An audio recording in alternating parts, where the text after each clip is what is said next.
On 3, 2. Oh, don't do that. 3, 2.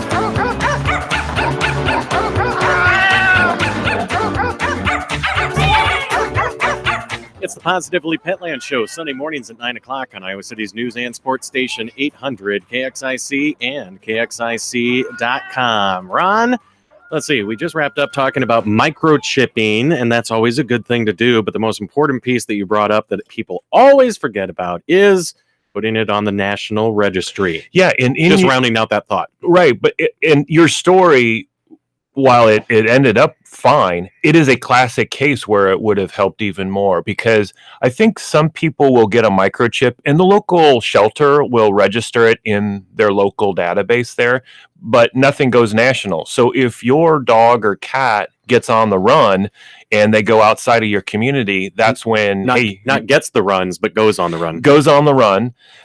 Then that's when you need it in the national database. For instance, we work with Tipton Animal Shelter, and they say that most of their strays come from Iowa City.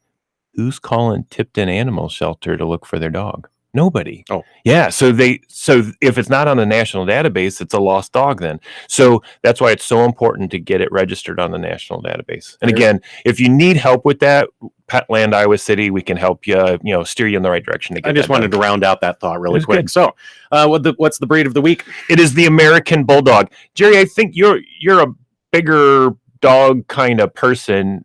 I think an American Bulldog might be in your future, and that's what I always like to pose: is it the right pet? So we're going to just navigate over to petlandiowa.city.com, and under breed, I'm going into the alphabet and say A, and American Bulldog comes up. So here's a little bit about the American Bulldog. The American Bulldog has a very sturdy and muscular build, weighing anywhere from 60 to 120 pounds. So it is a large breed at a height of 20 to 28 inches at the shoulder. This breed has a large head with strong jaws and ears that may be cropped, semi-prick, rose, or drop. Wow, that's some descriptions on the ears there. The coat is short and soft, coming in any variation of colors. The temperament, though larger than the English Bulldog, the temperament of the American Bulldog is very similar. A gentle, affectionate dog that loves children and can be considered a big lap dog. The American Bulldog is alert, confident, and loyal to its people. Brave and strong-willed, the American Bulldog will do best when trained from a young age on with an owner that isn't afraid to establish themselves as a strong pack leader. A breed with strong protective instincts, the Bulldogs are known for their acts of heroism towards their owners and can sometimes be reserved with strangers. American Bulldogs require plenty of regular exercise to prevent boredom and encourage it to be a well-trained dog during the day. All right, they sugar-coated that American Bulldog right there. Let's bring it out a little bit more. The American Bulldog is, and this is my own term, I call it a pack-intensive breed. So there are some breeds that I just love you, whoever you are, wherever you are at, I just love you. Those are the Shih Tzus out there, a lot of the fluffy, furry dogs, just who you are. Oh, you're a stranger, I love you too. The American Bulldog has, in its makeup, a more pack-intensive behavior. And what I mean by that is if you are not part of my pack, I'm leery of you. And so what you want to do, and what they're stressing in here from a young age, you want to expose that American Bulldog to many people of many ages so that it thinks the whole world is its pack. And that way, when you come up to a stranger, oh yeah, here, I don't know you, but you're part of my pack because I know, all you guys are part of my pack. So socialization is really important for an American Bulldog, as it is with most other dogs as well. But the American Bulldog will be a little further down that path, so you got to work a little harder on socialization of the American Bulldog. And the easiest is from a small or young puppy kind of a thing. So no sugar coating on that one. Care, it is somewhat easy. The short, fine coat of the American Bulldog requires minimal grooming and care. However, similarly to the English Bulldog, the American Bulldog has been known to drool and slobber. None of that going on in this studio. With a history as an all-purpose working dog and fearless guard dog, the American Bulldog is a good indoor-outdoor dog, but does require sufficient outdoor exercise and activity, especially if it lives in an apartment setting. So it is an active dog. So don't get an American Bulldog thinking that you're going to be, oh yeah, it's going to, spend 8 to 12 hours in a kennel in my apartment. This is a dog that needs to get out and run, multiple times a day, get that exercise and all that kind of stuff. If you're an active person, yeah, American Bulldog is right up your alley. I know we have our pet counselors at Petland. A couple of our counselors have American Bulldogs right now, and they love them. And it's just one of those things. I think you either love them or you're leery of them, kind of a thing. And so we have a lot of knowledge of the American Bulldog in our store, and we've got a cute little one right now at the store. It's got a patch across, it's mainly white. It's got a little spot, a couple spots on its back, and then one big spot across half of or a third of its face that covers its eye. It's one of those real cute looking kind of a thing. So the American Bulldog. Jerry, is it the right breed for you? Probably not. What would you not like about the American Bulldog? What kind of turns you away? It's okay. I mean, it's not a bad thing to have. I don't know, Ron. Oh, nothing. Because I remember that just like a month ago, I think you kind of started shining towards a smaller dog, and that surprised me. I have no interest in a dog whatsoever. Yeah, Jerry, I'm not saying today. I'm just saying in general, what do you like as far as, the dogs and stuff like that? And you were shining up to a smaller dog about a month ago that we had in the studio, and you go, wow, this is kind of something different. I'm enjoying it. I like what I like. And you are Jerry, therefore you are. All right. How much time do we have? 12 minutes. All right.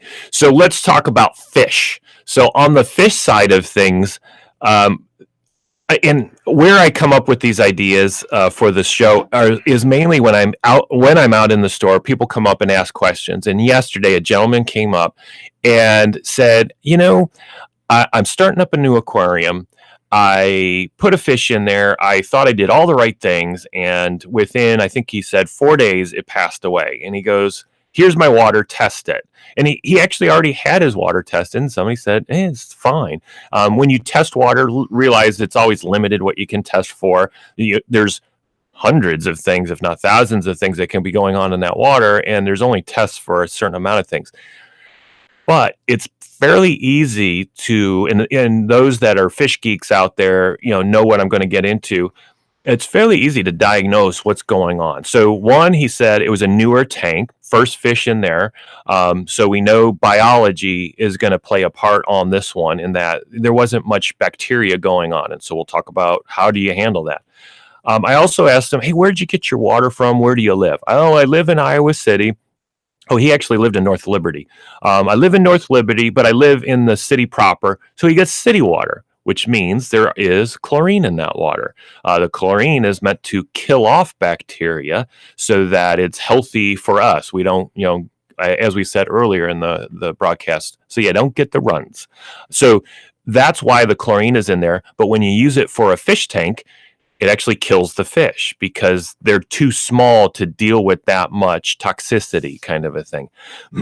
So those were the two things that we started off. And if you do these two things, you're 80% there on being a successful fisher person. So the first thing when you're using, and I say, hey, I'm not sure if chlorine is in my water. I have well water. You probably don't have chlorine in your water then. But I still say use a water conditioner, because the water conditioner will immediately remove the chlorine out of the water. So now it's not harmful to your fish. But all conditioners, or most conditioners, have a protective product in it, so it enhances the coating on a fish. If you didn't know, fish has a slimy, and if you've ever handled a fish, you know this, a slimy coat surrounding them. That's a healthy thing for them. It's actually protecting them. So the water conditioner removes the chlorine, but it also enhances their slimy coat, which is a good thing. So use that chlorine or the water conditioner every single time you add water to the tank. That's how you, like, people will go, well, when do I add it?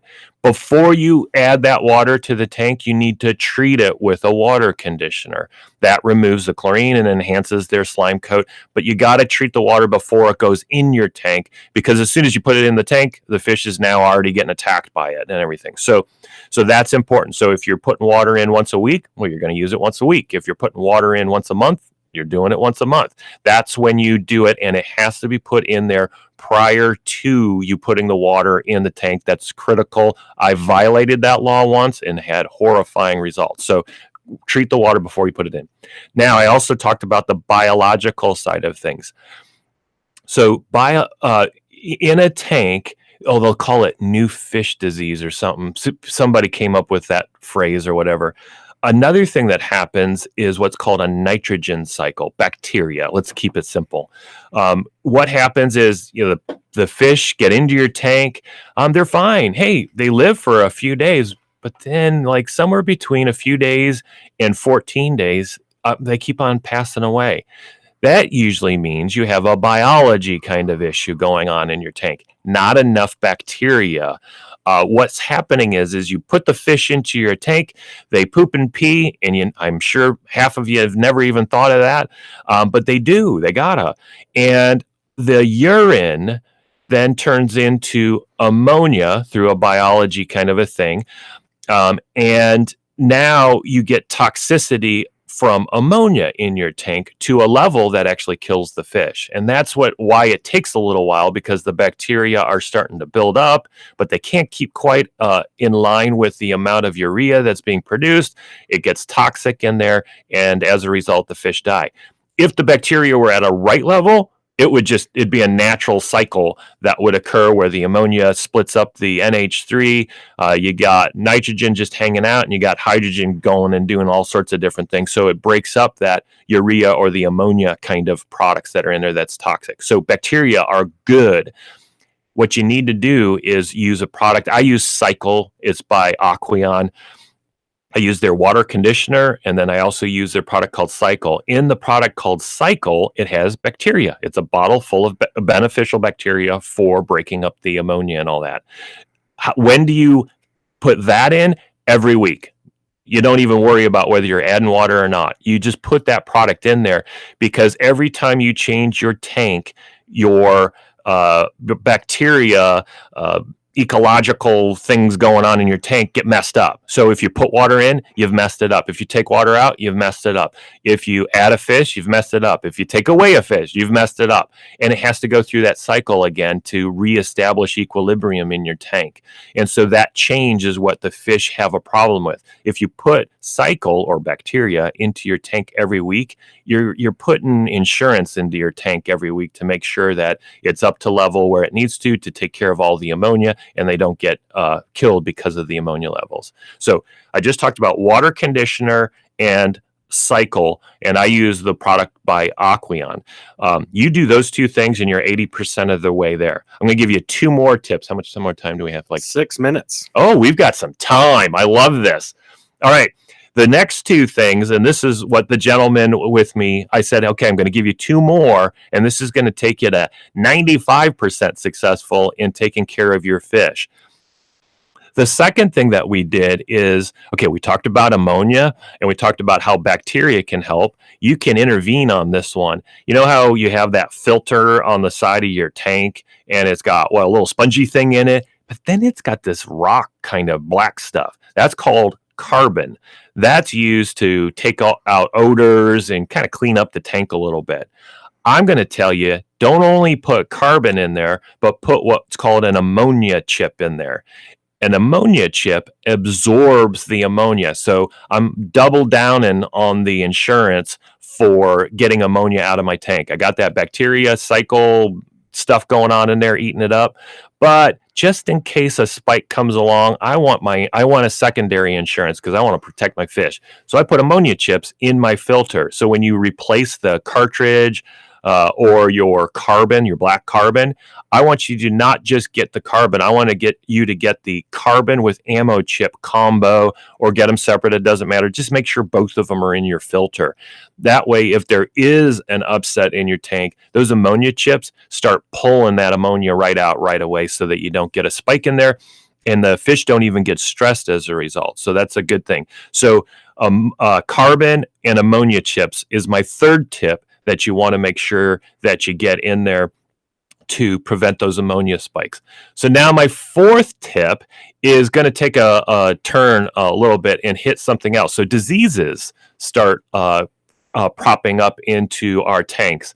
Realize that a lot of them are in your tank right now. Ick is universal. It's everywhere.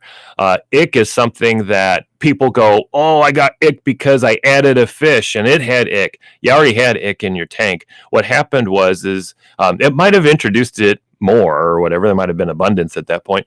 But what happened was when you put that fish in, you stressed the tank a little bit.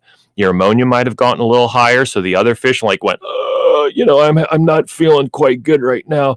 And so they get stressed. When we get stressed, what happens? We feel a little sick. And so that's what's happening in the tank. So where the fish was able to fight off ick and other diseases before, now they're stressed out, now they're more susceptible to and all that kind of stuff. Here is a really simple way to keep it under control, to keep those things that you don't like in your tank at a lower level most all the time. Put a little salt in your freshwater tank. We have a product on our shelf and it tells you exactly how much to do. It's like a tablespoon of salt for every 5 gallons of water. But it's meant for your tank and it's got the directions on how to use it in your tank all the time. So just get that product so you read the directions. What happens is that's like for ick, which is one of those more common things that we see in tanks. What happens is when you see the white little sac on the fish, that's like a whole colony breeding on your fish. And what happens is it bursts at one point. So you go, oh, the ick is gone, or maybe that white dot is gone. What happened was it burst, and now it's in your tank, and that ick is everywhere, and it's now trying to find some more food sources and all. If you have a little salt in the water, it actually kills all of that ick that's now suspended in the water. And that's how a little bit of salt in your freshwater tank keeps diseases at bay, and especially ick. So that's a nice little tip, really easy. All of these are very economical. There's hardly any expense that you're going to spend on your tank over time. So make sure you condition the water every time you put it in. Make sure you put cycle in bacteria every week to keep things stable. Use ammonia chips as insurance to keep those spikes down, and then use a little salt in your freshwater tank to keep the diseases at bay and a little lower than they normally are so that your fish are healthy. You're now 95% sure you're going to have a great fish tank with long living fish. There it is. Fish 101. How do we find out more about Petland, Iowa City? We are Petland, Iowa City, located at the Marketplace Mall. On Sundays, we're open from noon until 6, and then Mondays through Saturday, we're open from 10 a.m. until 9 p.m. Take advantage of our buy 10, get one free on all of our dog and cat food. We track it for you. It's that easy. Our dog food and cat food is also competitively priced right now. Taste of the Wild is way under Chewy's. We compete with Chewy's, so come on in, take advantage of our competitive prices, and get the buy 10, get one free on all of our foods. And then, hey, bring your pooch in or your little kitten in. We do $5 nail trims. You can't beat a $5 nail trim unless you got them from us, in which case it's free. So just bring them in, keep us up to date on your vaccinations, and we'll take care of the rest. Thanks for stopping by, Ron. PetlandIowaCity.com. PetlandIowaCity.com is where you can find out about that. It is the Positively Petland Show, Sunday mornings at 9 o'clock, right here on Iowa City's News and Sports Station, 800 KXIC. Have a great warm week. Thanks, Jerry.